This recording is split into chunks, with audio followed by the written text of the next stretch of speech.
इस इंटरव्यू में हिंसा और अन्य परेशान करने वाली घटनाओं का वर्णन है। ये कुछ दर्शकों को विचलित कर सकता है। ये कंटेंट केवल सूचना और पत्रकारिता के उद्देश्य से दिखाया जा रहा है। कोहनी के नीचे उसकी बाईं बांह कई टुकड़ों में कटकर गिर गई।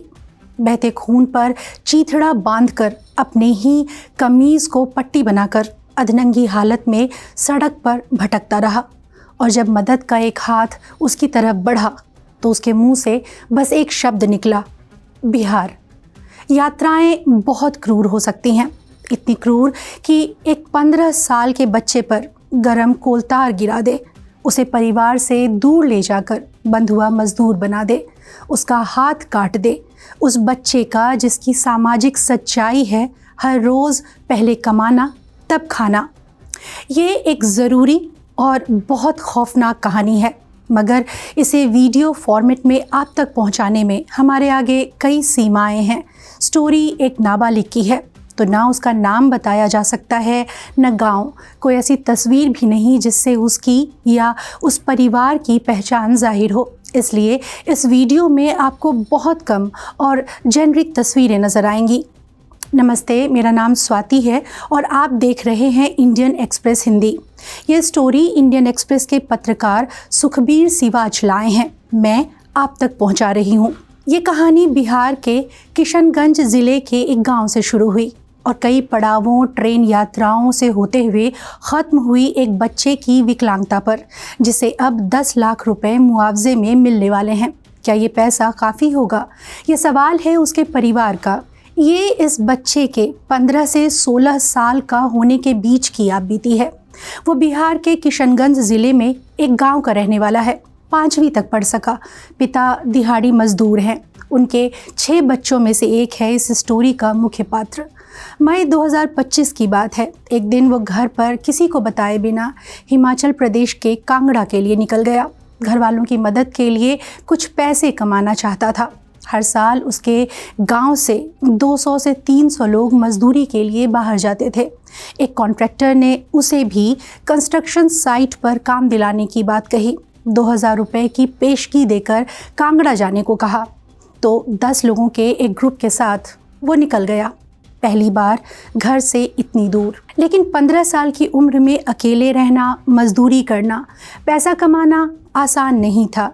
जैसे एक दिन का वाकया कि उसके शरीर पर गर्म कोलतार गिर गया। उसके शब्दों में, मैंने माँ को नहीं बताया, मैं नहीं चाहता था वो परेशान हो। घर वालों ने फिर भी भांप लिया। पिता बड़े बेटे को साथ लेकर कांगड़ा पहुँचे, किशोर को साथ लिया और 27 मई 2025 को घर वापसी के लिए ट्रेन पकड़ी। दिल्ली से मालदा जाने वाली फरक्का एक्सप्रेस में जनरल डब्बा। शाम को गाड़ी हरियाणा के बहादुरगढ़ रेलवे स्टेशन पहुंची। पिता और बड़ा भाई खाना लाने ट्रेन से उतरे। किशोर अकेला रह गया। फिर कोई उसके पास आया, नाम अनिल कुमार। मदद का ढाढ़स फुसलाकर साथ ले गया अपनी डेयरी पर, वहाँ बंधुआ मजदूर बनाकर रखा। किशोर इनकार करता तो कथित तौर पर उसकी पिटाई होती। घर वालों से कोई संपर्क नहीं। यूं ही 2 महीने बीत गए। 27 जुलाई की शाम किशोर चारा काट रहा था। उसकी बाईं बांह मशीन में फंसकर कई टुकड़ों में कट गई। आधिकारिक अकाउंट के मुताबिक अनिल ने बस घर पर रखी कुछ दवाएं दे दी। फिर पुलिस के डर से किशोर को हसनपुर के पास एक जगह ले गया। 10,000 रुपये थमाए, फिर लौटने की कहकर उसे वहीं कटी और जख्मी बांह के साथ अकेला छोड़कर चला गया। 2 महीने तक डेयरी में काम करने का समूचा मेहनताना, मात्र 10,000 रुपये और कटा हाथ। इससे आगे क्या हुआ, इस बारे में बच्चे ने बाद में ये बताया। मैं एक दिन 2 रातों तक अपने कटे हुए हाथ के साथ सड़कों पर भटकता रहा। एक रेहड़ी वाले ने थोड़ा खाना दिया। फिर सुबह के वक्त एक स्कूल टीचर ने मुझे देखा। ये 29 जुलाई की तारीख थी 2025 की।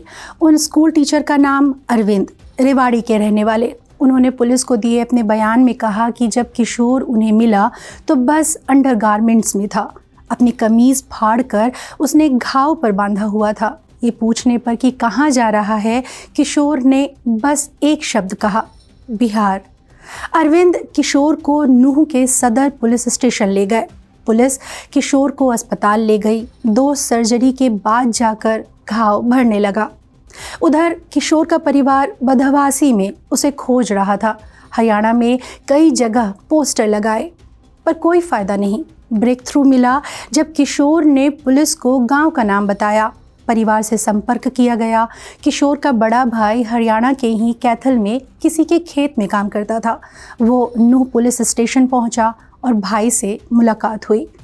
अब तलाश शुरू हुई डेयरी मालिक अनिल की। किशोर पुलिस को बस इतना बता सका कि उसे अनिल डेयरी नाम की जगह पर रखा गया था। इसके अलावा उसे अनिल के बच्चों के नाम भी याद थे।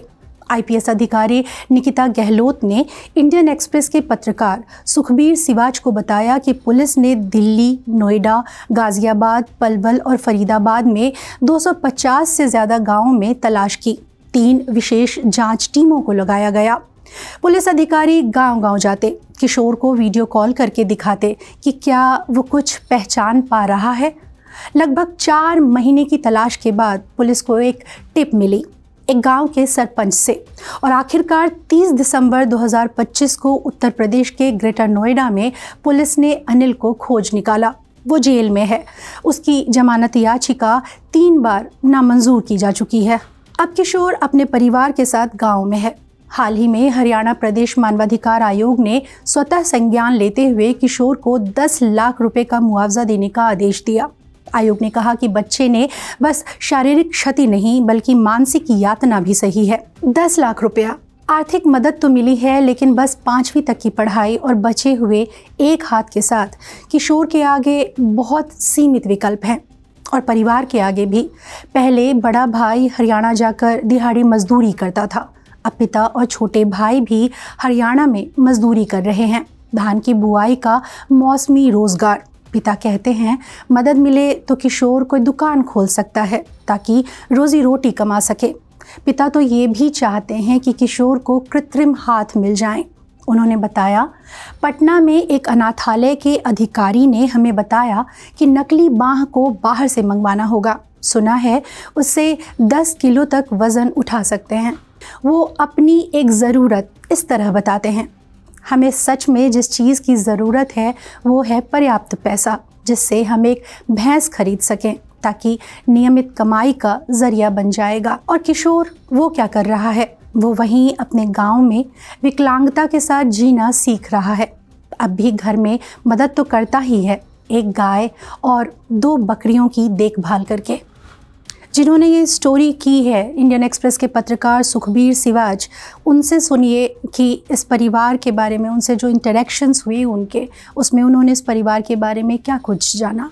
तो वो जो चारा काट रहा होता है तो उसका हाथ आ जाता है, जैसे पौनी तक जिसको बोलते हैं उतना हाथ उसका उसमें मशीन में कट जाता है। तो वो लड़का एक जैसे इनोसेंट लड़का होता है, वो भाग के देखता है उधर जाके कि कहीं मेरी मतलब जो बाजू हो वो कटी हुई तो नहीं गिरी हुई है, जबकि हकीकत में तो वो जो उसकी बाजू होती है वो टुकड़े टुकड़े हो जाती है। और जो मतलब उसका मतलब एलिगेशन ये है, पुलिस का एलिगेशन ये है, अथॉरिटीज का एलिगेशन ये है कि जो उसका मतलब जो मालिक होता है अनिल है, वो उसको इलाज करवाने की बजाय जो उसके मतलब बाजू के जो टुकड़े हैं और वो जो मतलब जो चारा होता है उसको सबको यमुना में फेंक आता है वो, ताकि कोई एविडेंस ना रहे। तो क्योंकि ये परिवार है बहुत ही गरीब परिवार है, उसके जैसे भाइयों से मेरी बात हुई, उनकी इतनी गरीबी थी उनके परिवार में कि वो बताते हैं कि स्कूल में जाते थे तो इसलिए जाते थे कि ताकि एक टाइम की उनको खिचड़ी मिल ले, एक बार तो उनको पेट भर खाना मिल जाए। लेकिन अब इस इंसिडेंट ने तो उसकी जिंदगी बदल दी है। उसको जो लड़का है बेचारा, मतलब उसको बार बार जो है उसके फादर से बात हुई है मेरी, वो कहते हैं कि उसको बुखार चढ़ जाता है बार बार, क्योंकि काफी मतलब पेनफुल उसका प्रोसेस रहा। इतने 2 दिन तक वो उस घाव के साथ घूमता रहा।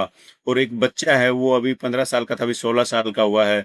तो उस घटना को मतलब वो याद करके भी एक तरह से मतलब जिसको कहते हैं सिहर जाना, मतलब डर जाना, वो ऐसी दर्दनाक उसके साथ ये हादसा हुआ है उस परिवार के साथ।